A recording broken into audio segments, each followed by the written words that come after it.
Today I'm going to show you how I cook a Totino's pizza in the toaster oven. Well, the first thing I do is I cut the package open and stick it in the microwave for 1 minute.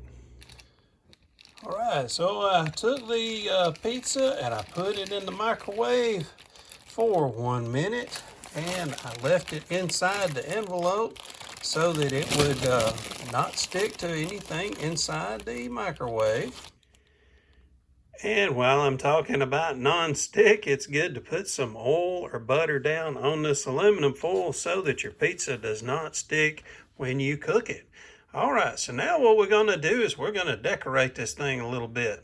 All right, so we're going to I'm going to put me a little bit more of this mozzarella cheese. Man, I like this cheese on here. So basically what I'm doing is I'm just using this $1.25 pizza to have me a basis so I don't have to make me the dough and all that. So man, I can add anything I want to. You can put peppers on here.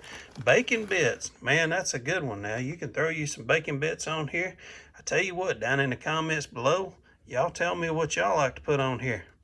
Tell me what you add to your Totino's pizza or Gino's or any of those similar. But to me, it's kind of blasphemy to talk about those other ones because I'm a Totino's kind of guy. All right, so I'm going to take my toaster oven. I'm putting it at 400 degrees, and I'm going to stick this thing in there for about 16 minutes. And this is what it looks like after 15 minutes of being in the toaster oven. And like I said, I cooked this right at 400 degrees. And I like mine crunchy, and that's why I take and microwave it for 1 minute before I cook it.